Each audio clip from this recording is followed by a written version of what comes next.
a quick review, quick first impression of the Audi RS3. This is the latest generation. It has the mighty inline 5 2.5 liter TFSI engine of Audi. You do experience a bit of a turbo lag, like the A45, but this one has less of it. Nice Alcantara steering wheel, flat bottom. This one has a 7-speed DSG transmission, or Audi calls it S-Tronic. So a typical character of this DSG or S-Tronic transmission is that it tends to shift quite early in the rev range, and what happens then is you get the revs are too low to really spool up the turbo, and you lack some power. And the interior design, I think the virtual cockpit, the graphics are really good.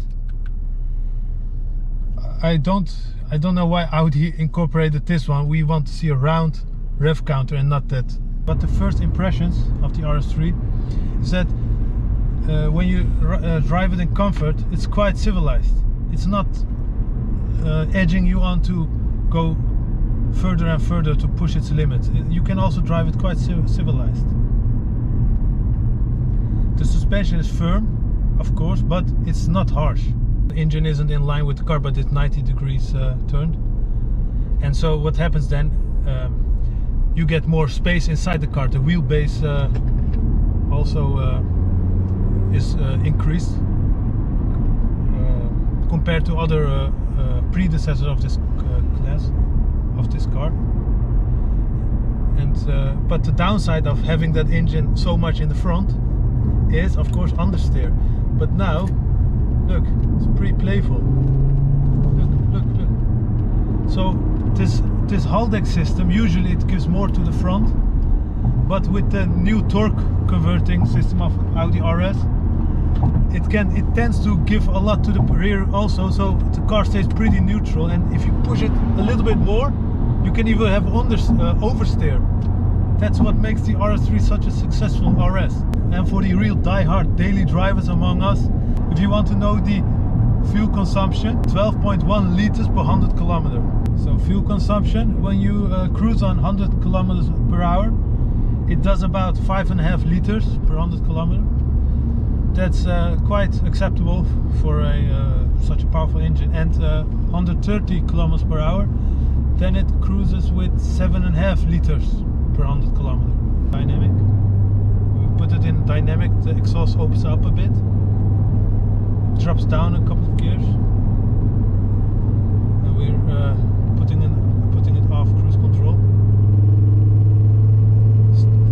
This is a typical DSG. This is a typical DSG problem. It doesn't shift down if you press the throttle a little bit. You have to press it a lot more, and then it shifts. Oh, but how it shifts!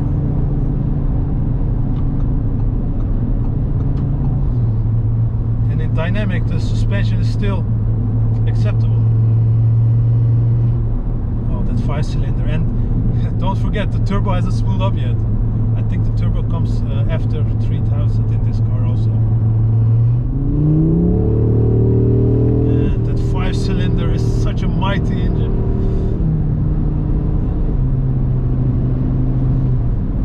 Okay, and on the steering wheel you have a RS performance button, like the M button on the M cars. You press it. Press it again. Press it again. There you go. And now it's in maximum attack mode. And that engine, it sounds like half a 10th V10, and it is half of a V10. And the steering, it tightens up and it's more precise, but still that Audi vagueness is still inside it. But that shouldn't spoil the fun, because that torque factoring and that mighty 5-cylinder engine really are the highlights of this car. Let's give it full throttle. Now it's 4th gear, full throttle.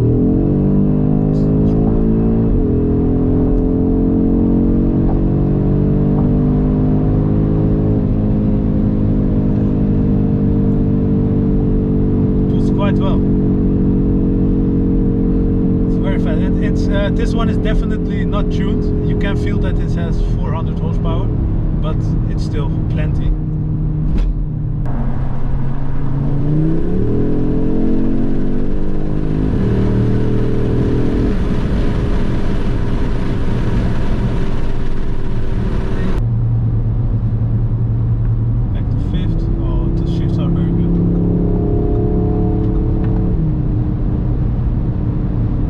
This car, believe me, on the highway it's great of course, but this car really comes alive with tight mountain roads. Then you can play with the torque factoring system, and you have that Quattro also to launch out of corners.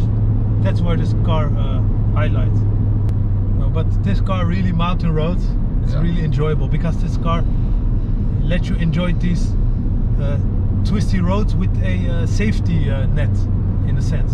So let's say this was an S3 and it didn't have the 5-cylinder, but it had a similar 4-cylinder like the Golf R. Then this car wouldn't be, it would be plenty fast, of course, but it wouldn't be exotic, it wouldn't be like exciting. And this car, because of that engine, it has that. And it drives very good because of the torque factoring system again. Yeah, that's it. That's really the summary actually.